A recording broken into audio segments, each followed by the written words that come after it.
now live on Twitch, which is always a interesting thing to say, but is I guess more common now during the pandemic. Well, welcome everybody. Thanks for coming along. I greatly appreciate everybody joining this talk and certainly supporting CircleCityCon throughout the last couple of days. This is an honor to be here and spending time with everybody here. I had greatly wanted to do this and was very happy when I got the acceptance. And when people said, "Hey, man, you didn't get accepted to anything at like Black Hat or DEF CON," I'm like, I don't care. I got in CircleCityCon and some of the other more grassroots cons that I really appreciate. So my name is Douglas Brush. I have my social media stuff there and podcast information if you want to pop into that. But a little bit about me. So right now I'm currently a global CISO advisor for a company called Splunk, who you all might have heard of at one point or another. It is an interesting role, and my role getting to here has been an interesting journey. I started in 1993 with computers, IT. At that time, I was living in Poughkeepsie, New York, which was IBM, Big Blue Country. I showed a very strong interest in computers. And even in high school, when there was this very early thing called internet, we just got done using a lot of Prodigy, AOL, and CompuServe, but this global internet thing seemed to be catching on a little bit. And unfortunately, it's died down and nobody's heard of it since then. But I started talking at a lot of conferences and local conferences, more like, Rotary groups and things like that, as the kid that helps his parents' company do communication stuff about computers. They had a PR and consulting firm at the time. And I started doing some website design and talking about how this thing called the web and the internet was going to be huge. And people said, that's great, but we can't even get our computers to turn on for our businesses. So I started kind of really working at that point from that idea to help individuals with their computers. And I had a company called Computer House Calls, where I would go to small businesses and individuals and help set up their computers in the 90s, migrate from Windows 3.1 to 3.11, and then NT 4.0 and from NT 3.51. So my history with Windows goes way back, and that's really always been my strength of being able to look at the marketplace and say, hey, there's a lot of Windows computer, a lot of people need help. From that, I continued to kind of build a local rapport as the young computer company owner that can help solve your computer problems, keep your business operational. And this led to doing some work with some individuals that did work with very large corporate companies, doing corporate video and doing slide deck presentation design and graphics.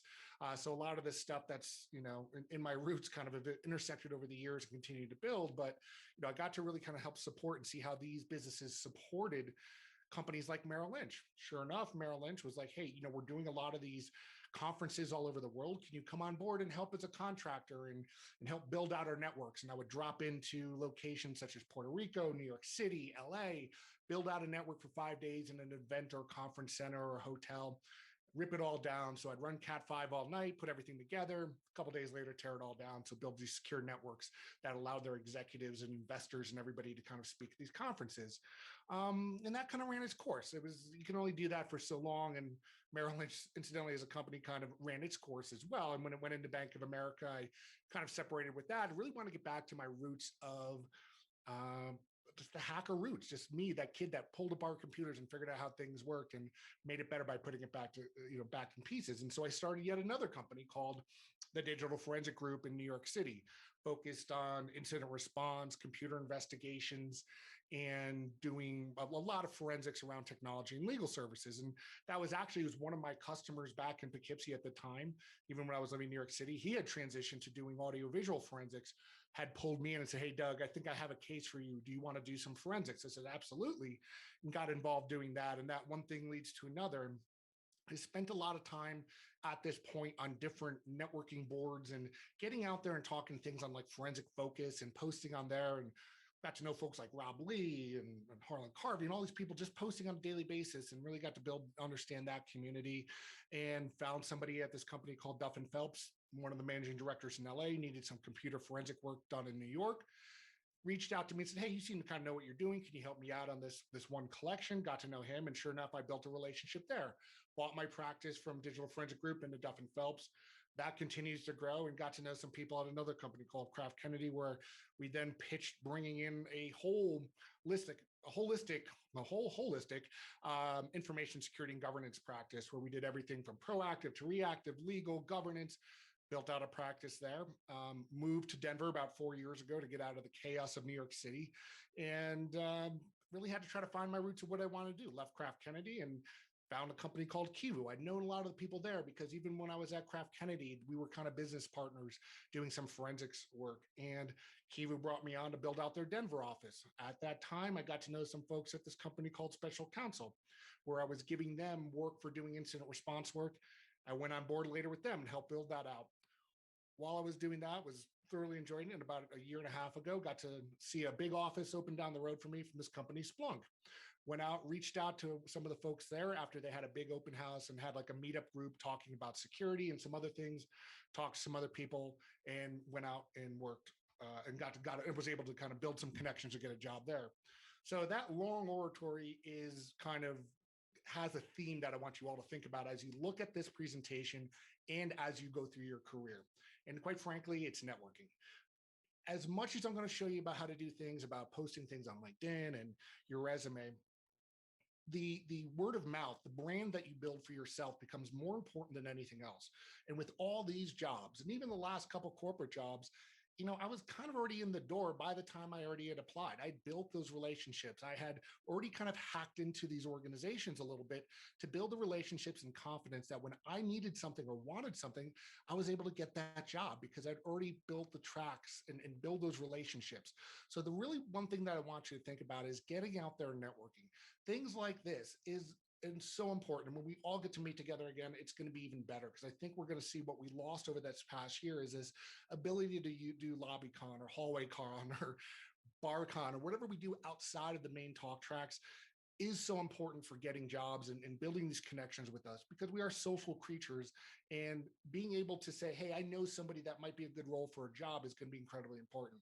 So I certainly want to give shout outs to the Colorado Equal Security community. It's another community here in Colorado that I'm heavily involved with. So Rob Reck and Alex Wood are the two folks that really helped champion that. They have a podcast and Slack channel. Find local stuff that you have within your town, community, wherever, but get involved. Meetup groups, B-sides, OWASPs, teaching, volunteering at these conferences, just getting out there speaking, just putting yourself out there is going to be important. And I know it's hard. For me as an extrovert, it's not that hard, but I know for other people that are less extroverted or just completely introverted, it's going to be difficult. But if you can find ways to connect with people and again, kind of build your brand, even if you have to do it anonymously through hacker channels, great. But, build your brand of what kind of person you are and what you're going to bring to the table. So again, while primarily most of my history in life has been focused on blue teaming and I've done my fair share of offensive security, and I'm a hacker, full stop. So kind of what does that mean? I tend to look at things as processes and then find ways to exploit them to my benefit. Why not, right?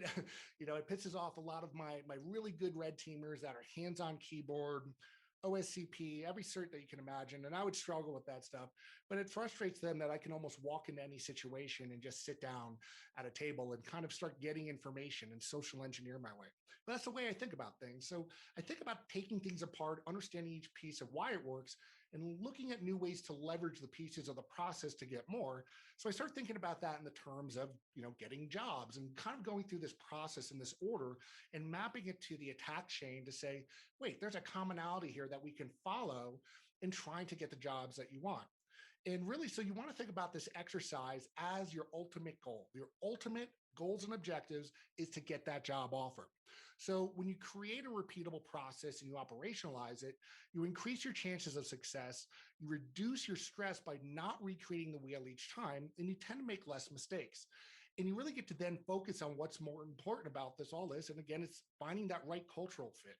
So when you reduce the noise and you can really find the things that it's going to connect with you in an organization, it's going to be just help you get that better fit. Because I think cultural fit's one of the most important things you can look for when you're going to get into a job. And if you can reduce some of the stress of the other areas of the process, it's going to allow you to find those fits better.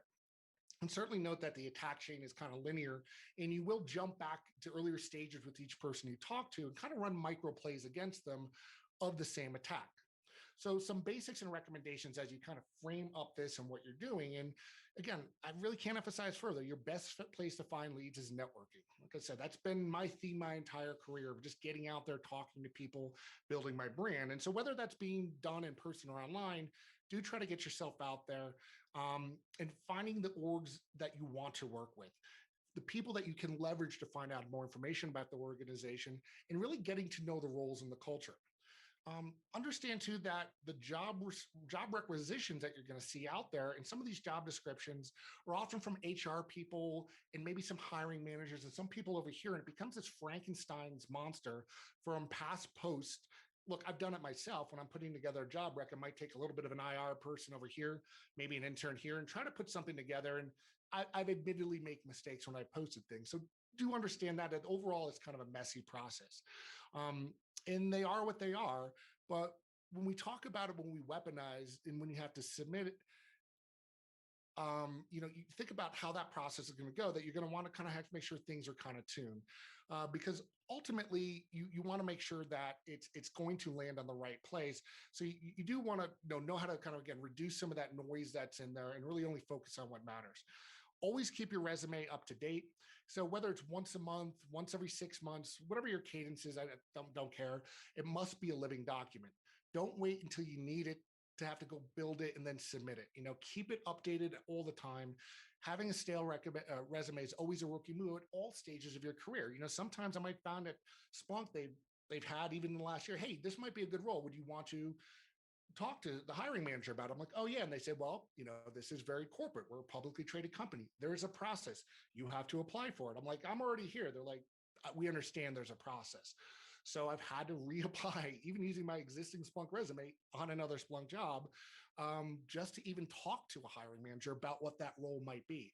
So I've always had to keep my resume updated, because I always keep on the lookout for other things that might be a better fit, even with inside an organization. So again, keep that up to date. And this goes along the themes of always be interviewing, finding new things that are out there. You don't know what you don't know at times. So I encourage my staff to see what's out there and talk to other people. And really it serves two purposes. First, it gives great feedback to me, on market and competitive intelligence that I'm not going to get anywhere else. And I'm not saying like go out there and just try to nefariously get information on competition. I'm just, it's the idea that, when you're recruiting directly or indirectly, these people have to show some cards. And as a manager, I want to know what others are doing.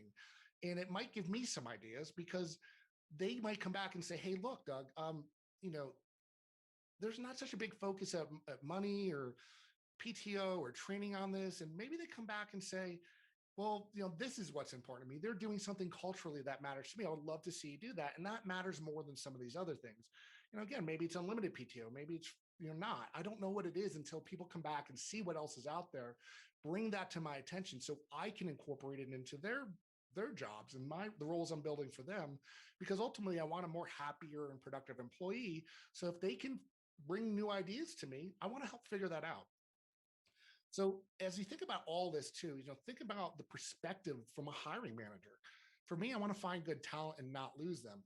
So for me to see value from a hire can take anywhere from 6 to 12 months, maybe more, and that churn costs money. So if I know that people are getting into the right roles sooner and quicker, and maybe even sometimes having to leave if they don't, that's fine. Again, the part of this too is also not staying in places and roles that you're not comfortable with. So the whole process, I think, for the industry can be improved.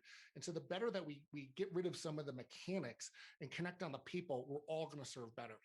Um, and what it all boils down to after you go through all this process is the key point is to be honest with yourself and with the people that you're interviewing with. That is going to be the biggest takeaway. Yes, what I'm laying out is basically social engineering to get a job. That's fine. Just don't lie about it. You better be able to show up on, if you do get that job, you better be able to show up on day one, humble, hungry, and ready to learn. If you BS your way into the door, it's career suicide. So smooth, network, yes, lie, no. All right, so let's dive into each step here. First, we're going to look at Recon. So let's assume that I jumped ahead. Let's assume you've already picked out your target at this point. You've been getting out there, you've seen what companies are hiring or that you may want to work for. You've gone on Google, you've done some research, LinkedIn, you do your OSNet on them. Understand how this company looks, how they talk, the language that they use. Sometimes in cybersecurity or information security, things are not always interchangeable, or they're tuned differently. You want to understand what language that organization does to describe the functions for what it's trying to outcome as far as a business. You want to align yourself with that. Get to know for the feels, the color palettes. Let your brain process that all. Drink from the fire hose. And even when I was applying at Splunk, I took their colors and I put it into my cover letter just to create that feel. And I really want to make sure it was that human connection, that they had a feeling for me, that I saw their culture. Go to places such as Yahoo Finance, Market Watch, and look at their company's financials, see what analysts are saying about them. You want to know how this company makes money ultimately. If they're private or publicly held, are their financials strong or weak? Have they had an IPO, and when? Are they possibly an acquisition target?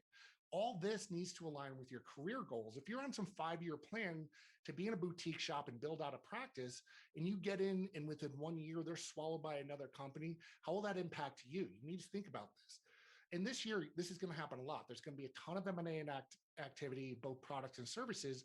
So if you're out there looking, think about these things, that if you want to be this place for multiple years, ask about these things through the process as well, because you want to know where this company is going to be when you want to reach your goals. Get to know the people that work at this company too within your network. Talk to them, get a feel for them. I usually reach out to people in my network that, that that work there to help me get in the door, right? First, that person will get a bonus for referring me. Most organizations now are very lucrative about doing that, where if I find somebody and there's an open rec, it's incentive for me to go to try to get somebody hired, but I'm going to be a good filter for them. So now I have kind of an insider threat, if I can find them to bring me in the door. But this also does give you a leg up in the process as being a referral, because recruiters and hiring managers are going to just naturally tend to give eyes to talent brought in by someone else in this company. So again, I got my insider threat helping me give a little intel about who's going to be doing what and where, but it's also going to help have somebody advocate for me. As you're going through this and you're finding the job recs, see if you can also find out who the hiring manager is. So it might be, I've asked the people that have say, hey, look, I'm looking at this job requisition. Who's the hiring manager? And this could be really important, because then I'll do some further OSINT on that individual. I'll find out about them. I'll find videos of them if they've been speaking in public, maybe blogs, get to know their body language, their cadence, maybe a regional slang. I want to kind of get to know them from afar. So when I talk to them, it's not like I'm feeling this is the first time I've ever seen or talked to that person. And, ultimately, as you go through this whole process too, is you say, as you're talking to these people in these organizations, one of my mentors gave me really good advice. They said, Doug, when you're going through the interview process, think to yourself, if I got stuck for 10 hours at the airport with this person, could I sit with them and have a coffee or a beer? Because humans are pack animals and they want to work with people they like. And I heard one saying in life too that kind of helped me think about this was, you only have to be liked, on time, or on budget. I mean, you have to be either liked, on time, or budget, but you really only need 2 of those at any given time. And the like capability can go really far. So if you can really kind of bond with these people as you're going through this process and make sure it's the right cultural fit, it's just going to be a better process for you as you go through it. And ultimately, when you get that job. So as you go through the rest of the process, this hiring manager that you get to kind of know and get a feel for is going to be a gatekeeper for much of the process going forward. They'll likely have some recommendations and advice with you as you interview. And you're going to want to know, like, is it 1, 2, or 5, or even 7 people you're going to be interviewing with? And if you know that kind of going into it, and you have somebody that the hiring manager has got some confidence in you, they might say, hey, I want you to talk to Doug Brush. He's coming in. You're going to build that confidence and camaraderie with them, and it's only going to benefit you. So now that you've got your kind of internal intel gathered on the company and some of the people, want to work towards weaponization. And this is really when you kind of start getting your stuff together. One of the questions that comes up quite a bit is, should I have a cover letter? And it's just the easy answer, yes, just do it. Please reach out to me to formats. One of the things I have to do in the next week is kind of get together some resources for this talk and put together in a blog or a LinkedIn post on resources that I compiled for, and I'll cross post it on the Discord as well. Just, a few things I got to tune over the next couple of days before I do it, but like cover letter templates, things like that. So you have some resources, because again, going back to the cover letters, if it's done right, it can be very effective and let someone know who you are beyond just your resume. And when you do make it out to that hiring manager who you've already, kind of recon and figure out who it's going to be, and you make sure it goes to that. And that it's attached with it is a very clean resume. It's in a clean format, has a good use of white space. Personally, I like to see non-serif fonts, just little OCD things about me, because it just looks cleaner on the screen. And anything that looks cleaner, feels right, is better. And again, less of the clutter that you're looking at it. You, honestly, at this point, you don't need to have your home address, just your name, email, and phone number. Bullet points and white space are just a visual layout that helps the human brain process data. So less is more. When you put together your resume too, have an intro paragraph and a few sentences and phrases about the type of professional you are. And most importantly, what you bring to the table. Because ultimately people don't read the whole resume, whether it's 1 page, 2 or 3, they're going to skim. They're going to start really heavy on the first half of the first page, skim, read quicker, flip through the last couple pages. So designed for that. You want to know again how the brain of the audience is going to work out for you. So by laying it out by that, it's going to help them absorb information. And again, if you emphasize where your strengths are up front, it's only going to help sit in their mind further. So that's where at the top of the resume, I like to really pass the intro paragraph, is then have your recent jobs first, and then your certs and education. I also like to see altruistic things as a hiring manager. What else people are doing. Are they mentoring for Blue Tea Village? Do they volunteer at Sands as a community teacher? Whatever it is, just keep it short and to the point. But I like to see things about people that are about the people.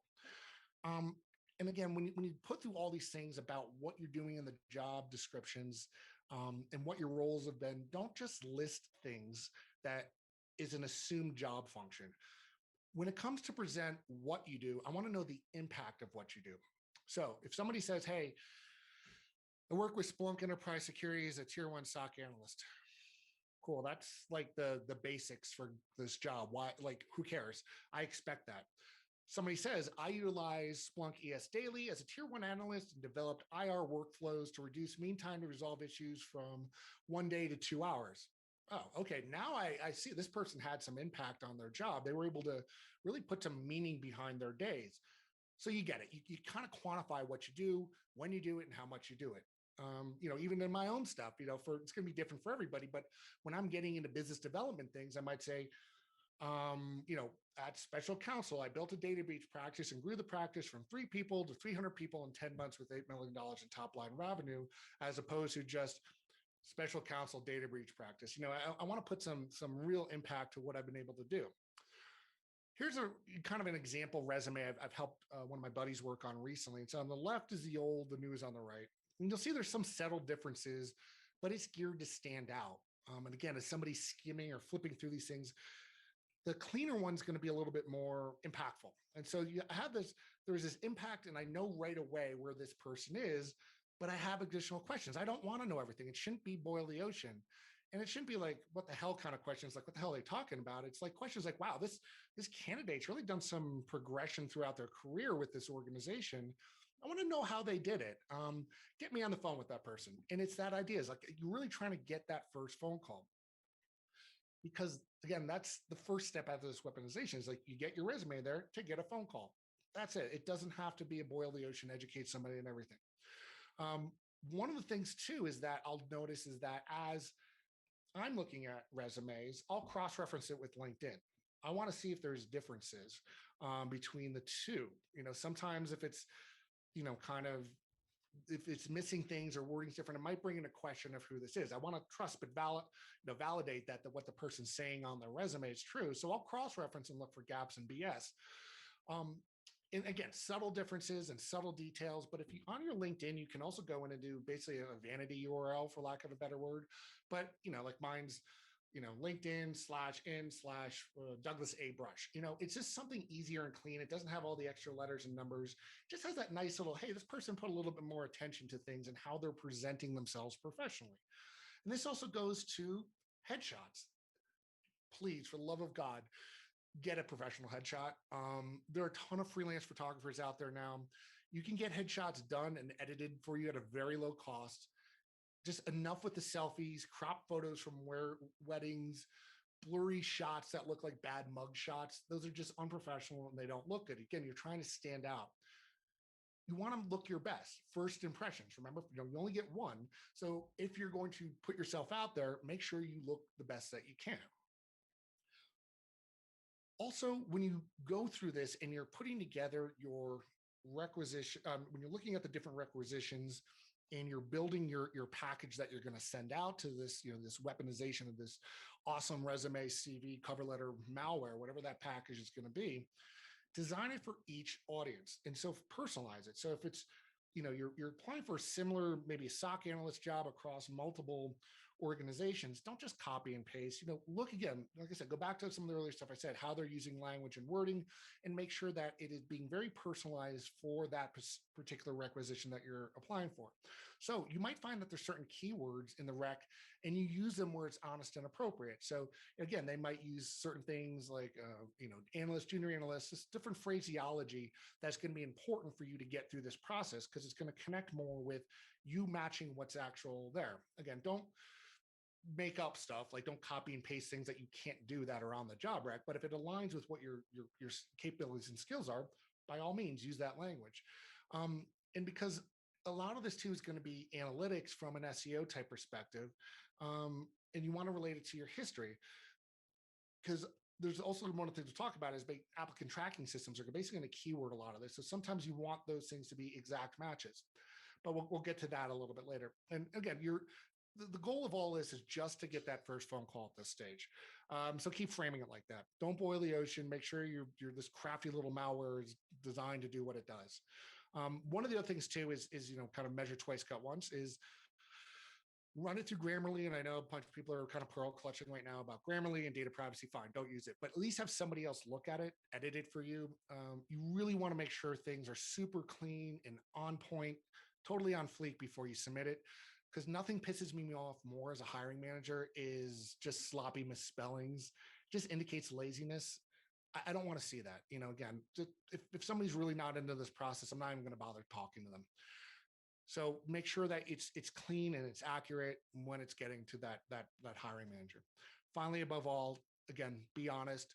Do not beef up things that you can't do. If you've only had experience with certain forensic tools, like I've had people, I've done mock interviews where somebody said, I was like, can you use X-Ways, NKs, or FTK? Yes. To what depth? Oh yeah, I use them. And I'll be like, I'll ask them a basic question. Like, well, okay, technically I really didn't use it, but we spent an hour with it in a school. I'm like, okay, don't ever say that you've actually used it then. Unless you've really used it, don't lie. I'm going to pick that up and ask follow-up questions. Let's move on to delivery. Now we're ready to fire, right? So make sure you're applying to the right person and to the right job rec at this point. Again, you're being very selective as you're sending this. And the reason being is that applicant tracking systems are notoriously unfriending. They can be very easy to submit to the wrong job number, even for an identical role in a different region with a different hiring manager. So you want to make sure that the job that you're linking to, and if it brings you through multiple links, it's back to where you originally found it. If it was somebody referring you, say, hey, we have this open job rec. Again, make sure that you're applying to the right job. It's a very simple thing to say, but it's an easy mistake to make. So just be very wary of that as you go through that. And again, the more that you can personalize things, the better. As you're putting things into these systems, make it, kind of about you. Again, you've built some of the stuff off your prior work, so it should flow very naturally to this point. But as you're getting into applying to these different systems as well, have multiple formats ready in advance. You want to have your Word version, your text version, your PDF version, maybe your LinkedIn stuff's already, again, cleaned up because you've matched it with your resume, because some of these sites can time out as you're trying to convert your cover letter to a Word doc into text, and then you have to start all over. Again, this is similar, if any of you have done, call for papers, I've seen this. It's like, crap, I have it in a Word doc, and then things don't copy and paste and it times out. So have things in these multiple formats so you can very easily move it into the system, check it and QC it before it times out. Because if you have to start all over again and keep putting in, you're likely to make a mistake. And again, that's only going to hurt your job. You're getting a job chances. So again, just having, just like you would with malware, you have multiple versions of your payload in your attack kit. So you just want to get that initial foothold. And as you're doing this, technology will fail. So be prepared. One of the things I mentioned too is about these applicant tracking systems is that they will ingest this data that you put in their data analytics systems, and they're going to do keyword searches and look for different things. So I've had issues with folks say this before, where like certain things like CISP might be treated differently than C.I.S.S.P.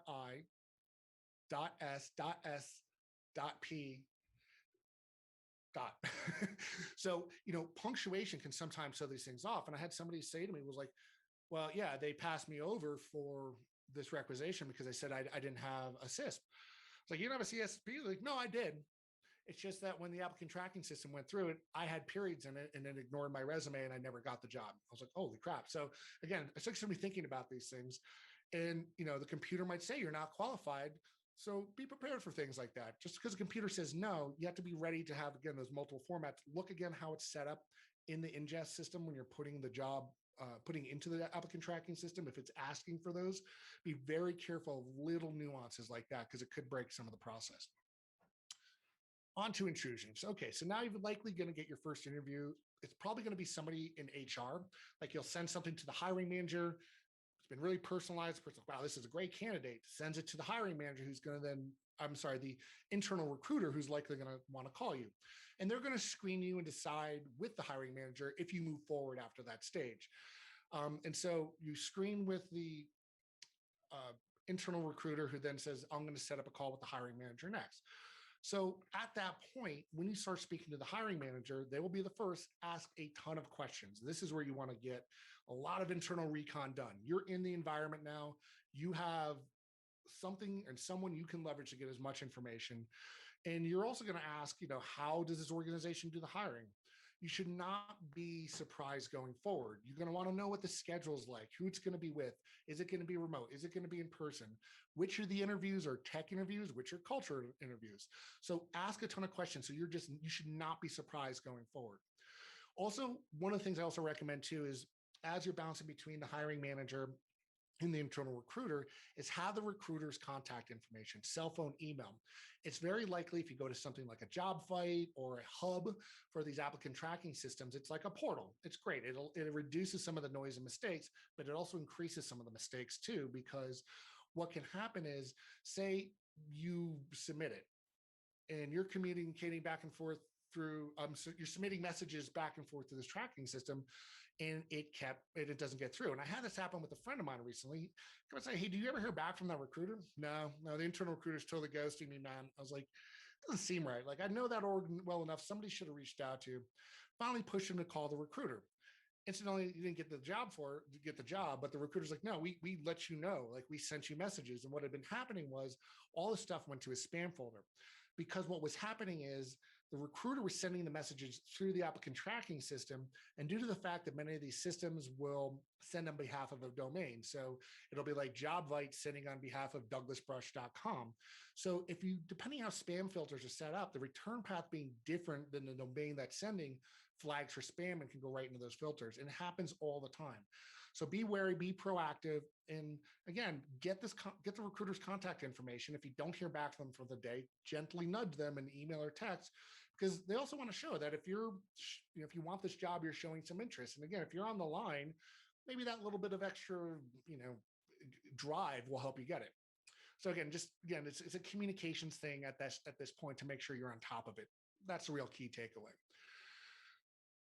Once you're going to get in, you're going to want to kind of continue some of this process and take the cues from the prior steps of Recon and building a buyer profile, because you're going to be talking to a lot of different people throughout this process, and no two people are the same. So as you get to talk to each different person throughout the interviewing process, it could be 4 different interviewers. You want to know a little bit about them. So again, helping a friend of mine with this recently, and he's like, they're going to give me 4 interviews. I was like, go cyberstalk them. He's a very technical person. He's like, well, why?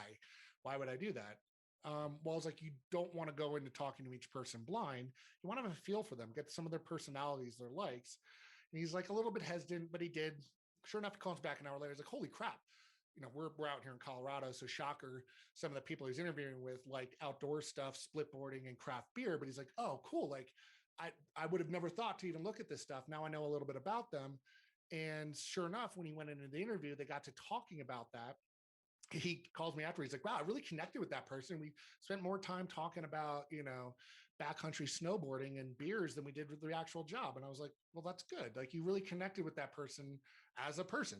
That's a good thing. And that's only going to help you as you go through this job process, because it's what it is. It's social engineering. I'm sorry. And to get the best job and be in the best position ever to get the job, you have to stand out from other people. You have to be you, and they want to hire you. So I hire for that person, and I want to see who that person is. And if it doesn't really feel right, I'm probably going to pass them over, because ultimately I can teach tech skills. I can teach all the IR process, yada, yada. I can't teach someone not to being an asshole after I've already hired them, or really I don't want to. I hate to have to adult for other people. So again, I want to make sure that this is a good cultural fit, and you want to stand out too and make sure you're feeling it's right. It should already kind of, as you're starting to go through this at sport, starting to feel more natural too as you're talking to these people. It's kind of like living off the land. You're slowly kind of working your way throughout the organization and connecting with people, but you want it to already feel so natural that you're already part of the organization and that I'm kind of blending in. So think about that in that process too. And to do that and to get ready for that, do mock interviews with people, friends, family, your dog, yourself. Look in the mirror. I don't care.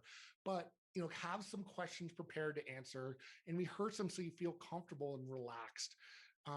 You want to be able to just not hear something the first time, be scrambling to answer it. It should almost come off your tongue a little bit. It shouldn't be robotic or mechanical, but you should have at least thought through some of these questions a couple times. And certainly if you're asked something and you don't know it, don't freeze like deer in the headlights and lie. The expectation is not for you to know everything. And personally, when I'm hiring somebody, I ask questions that they should be challenged to answer at the level I'm bringing them in for, to see how they react. And if they say something to me like, to be honest, I've never come across that, it's much better than any of the BS you're going to try to make up on the spot, because I will detect that in under a second. And so will any other hiring manager. So just be honest. It's fine. People like honesty. Trust me. And some of the things that people say too is like, well, what question should I ask? I'm like, absolutely great question. I want to see that too. I want to show that somebody shows some interest, that they're not just flicking out resumes left and right trying to get a job because they're just passively doing it. I want to make sure this is an engaged person. So come prepared to ask questions. Ask about the culture.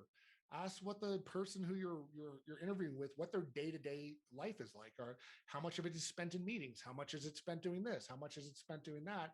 Have them break it down, because I recently again had another friend go through the process.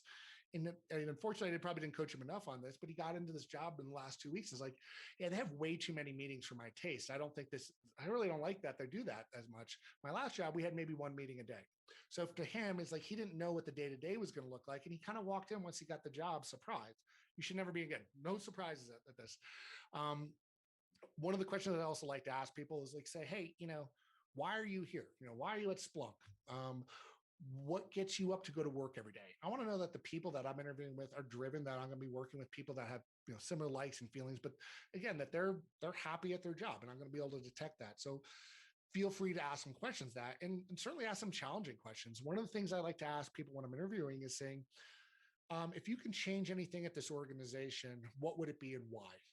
And it makes them kind of think, saying, look, things are not perfect, but I wish this was something that we can change. And we're really working towards it, and it just shows that they're kind of engaging with them on a human level. And it's again, a huge thing. And it's really nice icing on the cake.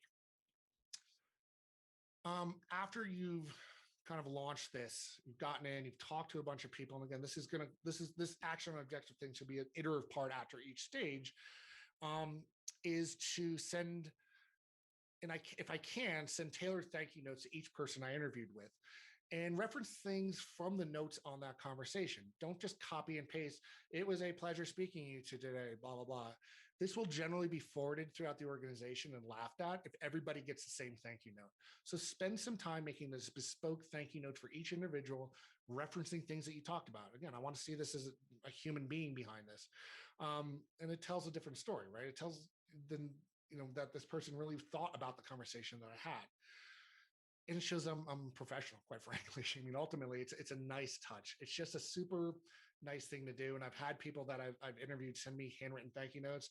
Those are people that I hired as interns and are now, senior managers at organizations, because it's like, this person really showed some level of professionalism. They stood out. And that's, again, was the key thing. Because ultimately, as you go through this process, you want to be all in. Do not just throw shit against the wall and hope it sticks across multiple organizations with multiple people. It's just spammy and unprofessional. So really make sure as you're going and talking to each person, it's about them. Again, you're social engineering. You really want to get in with this person, and you're thanking them and thanking them. Make it about them and how this process is about it. Because ultimately, you really want to have this confidence that you're just again going through this process and you respect everybody and you're being confident throughout the whole thing. So use confident language. I look forward to the next steps with this opportunity in meeting the rest of the team. Not something like, I hope to hear from you soon. Hope? No, I will talk to you soon. I look forward to it. Like it's an assumed thought. So none of the wishy-washy BS. If you want this job, get it. Go all in, own it. Already assume you have this job and you're just going through the motions. Confidence at this stage as you're talking to people is so very important to complete your objectives.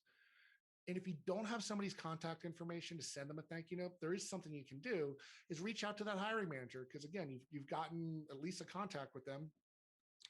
And you're going to say something like this to say, hey, look, I just want to follow up with the next steps with so-and-so. I don't have their contact information because it came through JobVite or some applicant tracking system. But I do want to send a thank you note to everybody. Would you be comfortable sharing these people's individuals? If not, if I send you a thank you note, will you forward it on? Again, you're now also showing other stuff to to the recruiter that's probably going to go to the hiring manager. This person's taking the extra steps to be super professional and really say thank you. So it's really going to be one of those things to help you stand out. And even if that person doesn't necessarily get that thank you note, that the attempt will be felt within that organization. So that's that. Now, let's assume they're about to give you that job offer. You did it. You've gotten in this organization. You moved laterally. Keys of the kingdom. What are you going to do about comp negotiation? Now, this has changed since I started even put this together since the beginning of the year. Is typically what I also tell people to do is you're going through this process is punt it to the end. Things like if they say, hey, what are you looking for? Say, I definitely want to, talk about the finances of this, but first I just want to understand the cultural fit, the roles and responsibilities. I want to see if this is a better fit before we start talking about salary. It's just a good general negotiation things in business is to push those things to the end and keep the conversation going because you want to draw people in to get more confidence to give you more of what you want. Now, the caveat to all this is in several states, including the state of Colorado, where I am now, California and others, you can't ask pointedly, hey, what somebody makes, and they have to post some of the pay bands. The reason being is that it's an extremely discriminatory practice that's been going on for far too long that I hope ends. And that's part of my other talks. I do a ton of talks on diversity, equity, inclusion, neurodiversity.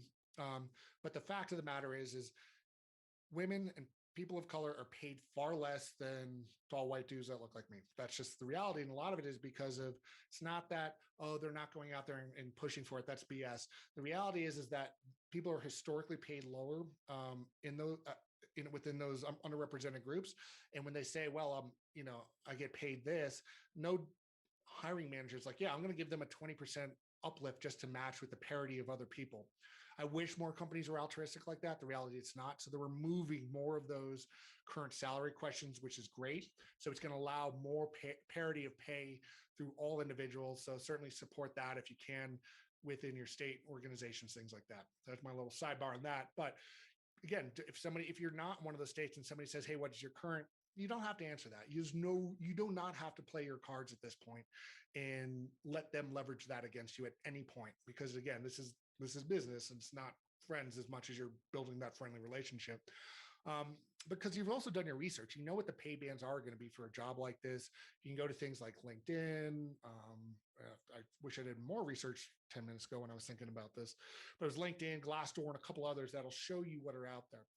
Additionally, there's salary surveys. You can look for things like that, like salary surveys that are put up at particular organizations. Colorado Equal Security has a security one that's out there. You can go to the Colorado Equal Security Slack and look for it. Ping me there if you need connections to do that. I can help. But you should have done your research far beyond this point to know what it is, so it's never a surprise. And what you want to do is ultimately look at the total comp. The dollar value as you get older matters less. I have a family now. So, 20, 30 years ago, maybe salary, that's all I wanted. And I was just going to work and play in New York City. So I didn't care how many, whatever vacation they gave me, because I was just going to go out on the weekends. Vacation didn't matter. I just wanted money.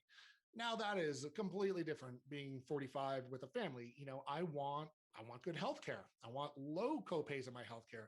I want to make sure that I have orthodontist service for my 10-year-old. It's things like that I have to look at these total comps to understand what everything's going to be involved, just the dollars. Are they going to be offering you RSUs, stock options?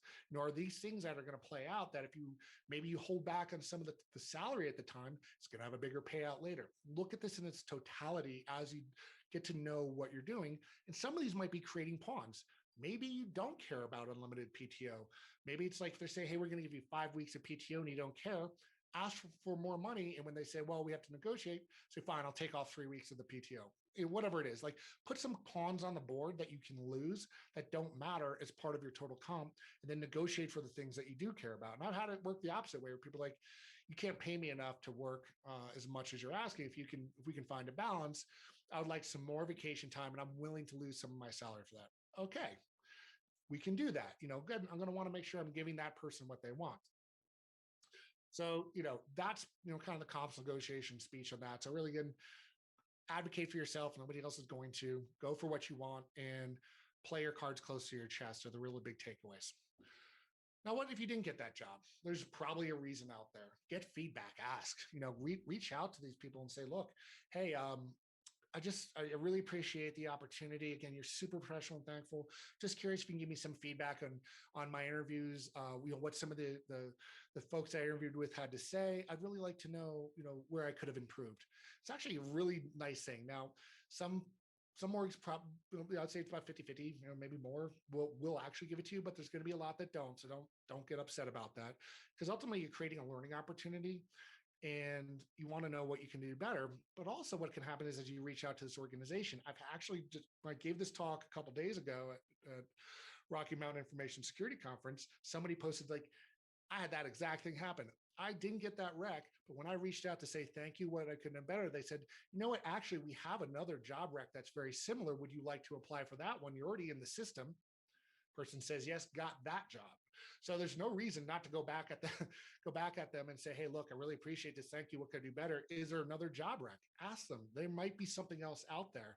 And again, once the recruiter's already spent that time, or hiring manager, they're not going to want to start all the way back at ground zero. So if you're already in there, you're going to have an advantage job. So certainly ask for those types of things. And ultimately ask yourself, was this a job I really want? Was this my backup school, so to speak, where, you've gone through this process, but it was more of a, hey, I've got a couple of these. If I get this job, great, but take it as a serious thing, but practice. The more that you get out there, talk about yourself, talk about your history, and you're not just reading word for word off your resume as I'm talking to you about what your history is, the more comfortable it feels, the better your job opportunities are. So get out there and maybe apply for some of those backup jobs, just to even get in the door and go through the interview process. So when the job you really want to get, you're not going in cold, like you haven't done this in 10 years. You want to be on the top of your game. So I greatly, again, appreciate y'all taking time with me today. I hope there's a lot that we can do to change the industry, particularly when it comes to hiring practices. It sucks that we have to build this hacking machine to make us get to the jobs we want, because ultimately the system's broken. It's discriminatory. It doesn't align people with the right skills. We've taken a lot of things out of corporate America to get jobs and put it in cybersecurity that needs to be changed. But until then, get in and make those changes from within. So if you do get that job, advocate for things like diversity, equity, and inclusion within your company. Try to change the hiring practice. Talk to people about how it can be fixed if you see that it's broken, because you can't just get in and say, thank God I did it. That sucked. Like, fix it. Okay. We all have to work together. Twitter, LinkedIn, I have a podcast, cybersecurity interviews. Feel free to reach out to that. Actually, right now I'm doing a lot of up and coming folks in the industry. So you can hear some of their stories that might have been a little bit newer than somebody called me a grizzled old punk. And she was a dear friend of mine. So I guess I take that as a compliment, but listen to other people's stories, find out what works for them, do your research, and connect with people in the community. We're all in this together. We can all help each other through, but you're not alone in your job searches. You're not alone in finding information. This is why we do these things. And the thing is, if you do start getting these jobs and you start getting in the industry, you got to come back and do these things at CircleCityCon next year, the year after, wherever, Wild West Hacking Fest, all the other cons. Get out there, contribute, give back. So if you get something out of this, my ask is, we'll have a beer together at a conference soon, but you are going to go out and do something for the community as well.